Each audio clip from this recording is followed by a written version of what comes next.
Buenos días. Hoy estaremos hablando sobre el sistema muscular. El sistema muscular está conformado por dos grandes estructuras, músculos y tendones. El ser humano tiene aproximadamente 600 músculos en todo su cuerpo. El sistema muscular tiene como función producir movimientos de la parte del cuerpo, crear un equilibrio para estabilizar la posición del cuerpo, regular el volumen de los órganos, movilizar la sustancia dentro del cuerpo y producir calor. Cabe destacar que el músculo es órgano contráctil que determina la forma y el contorno de nuestro cuerpo. Cuenta con células capaces de elongarse a lo largo de su eje de contracción. La anatomía muscular está conformada por tejidos del músculo esquelético, el tejido músculo liso, el tejido muscular cardíaco. El tejido muscular esquelético puede describirse como músculo voluntario o estriado. Se denomina voluntario debido a que se contrae de forma voluntaria. En lo que respecta al tejido muscular liso, se describe como visceral o involuntario. No está bajo el control de la voluntad y se encuentra en las paredes de los vasos sanguíneos y linfáticos, el tubo digestivo, las vías respiratorias, la vejiga, las vías biliares y el útero. El tejido muscular cardíaco se ubica en las paredes del corazón exclusivamente y no está bajo el control voluntario, sino por automatismo. El tejido cognitivo, por su parte, que es otro de los que conforman el sistema muscular, rodea y protege al tejido muscular. Este a su vez lo conforma una fascia, que es una capa o lámina de tejido cognitivo que sostiene y rodea el músculo y otros órganos del cuerpo. Este a su vez se divide en dos: fascia superficial y fascia profunda. La superficial se compone de un tejido cognitivo real areolar y un tejido adiposo, que provee una vía para el ingreso y egreso de nervios, vasos sanguíneos y vasos linfáticos al músculo. La fascia profunda es un tejido cognitivo denso y irregular que reviste las paredes del tronco y de los miembros y mantiene junto a los músculos con funciones similares. Este se clasifica en tres: el epimicio, el perimicio y el endomicio. El perimicio, la más profunda de las tres, envuelve los músculos en su totalidad. El epimicio. El perimicio rodea entre 10 y 100 e incluso más fibras musculares, separándolas de las haces llamadas fascículos. Y endomicio, una lámina de tejido cognitivo areolar que se encuentra en el interior de cada fascículo, separando las fibras musculares una de otra. Entre los músculos importantes podemos destacar los de músculos faciales, que contempla el epicráneo occipitofrontal, que eleva la ceja, frunce la frente horizontalmente, el superciliar, que frunce la ceja verticalmente, el orbicular del párpado, que cierra el ojo, el cigomático, que permite la risa y eleva el ángulo de la boca, el bucinador, que permite la sonrisa y soplar como tocar una trompeta, el orbicular, los labios, este permite juntar los labios. Del mismo modo, los músculos de la masticación, tenemos el mesetero, el temporal y el pterigoideo.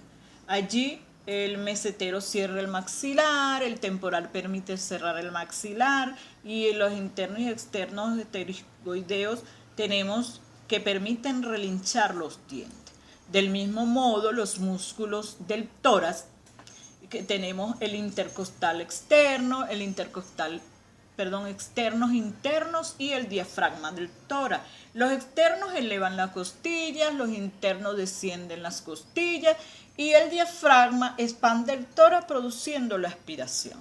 Asimismo, tenemos los músculos de la pared abdominal, en que se encuentran el oblicuo mayor, el oblicuo menor, el transverso del abdomen, el recto anterior del abdomen.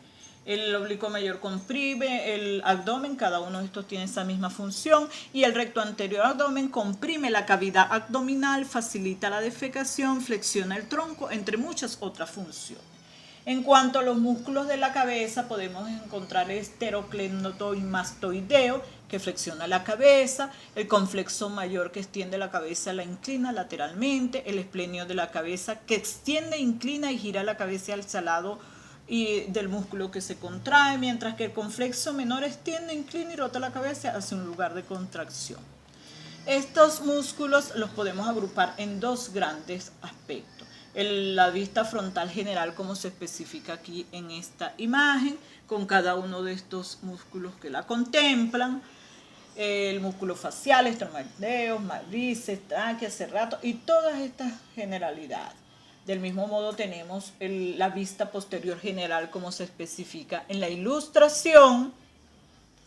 Lo conforman el esternocleidomastoideo, esplenio de la cabeza, trapecio, deltoideo infrastinoso, redondo mayor, redondo menor, el tríceps branquial, dorsal ancho, oblicuo mayor del abdomen, extensor de la muñeca, dedos, glúteo mayor, grupos de corvas posteriores del muslo, el aducto mayor del muslo, recto interno, ligamento iliotibial, gastroindeo, tendón calcáneo, tendón de Aquiles, peroneo lateral largo, el peroneo lateral corto y el sóleo.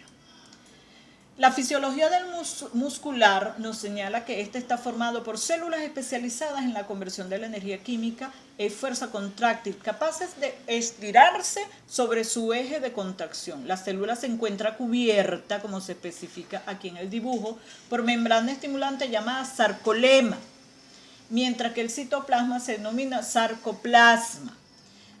A su vez, este tiene un número de mitocondrias grandes y muchos glándulos de glucógeno y una característica especial que es la presencia de filamentos proteicos contrarios llamados miolofilamentos, que se clasifican en finos y en gruesos. Fino que es lactina, grueso que es lactina y los finos que son la miosina. Los músculos tienen funciones generales como es el movimiento, producción de calor, postura, movimiento por las contracciones de los músculos esqueléticos, la producción de calor que son las que nos producen calor, el principio denominado catabolismo, la postura que es la contracción parcial que continua de muchos músculos que permiten estar de pie, sentado y otras posiciones del cuerpo. Asimismo tenemos las funciones de los tejidos esqueléticos, en las cuales las células musculares esqueléticas poseen algunas características que les permiten funcionar como lo hacen. Una de ellas es la capacidad de estimulada, denominada con frecuencia excitabilidad o irritabilidad. La contractibilidad de las células musculares, es decir, su capacidad para contraerse, permite a los músculos, a los huesos, produciendo así el movimiento. También tenemos las funciones cardíacas que delimitan las paredes del corazón y se mueven de manera involuntaria estimulando el bombeo de la sangre. Por otro lado, lo liso presenta en la pared de muchos órganos huesos, principalmente estimula el movimiento de las paredes de los órganos huesos, peristaltismo y mezclado. Entre las características de los músculos para definir hay que tomar ciertos elementos puntuales. La situación, es decir, de acuerdo a la localización, su función, de acuerdo a cómo trabaja el músculo, que puede ser flexor, extensor, aductor y aductor. La forma que puede ser divididos en anchos, largos, cortos y orbiculares. La dirección de las fibras que generan un empuje directo que puede ser fusiforme, acintado, cuadrilátero y triangular. Y en formaciones más rígidas, fuertes, se divide con unipenniforme, bipenniforme y multipenniforme.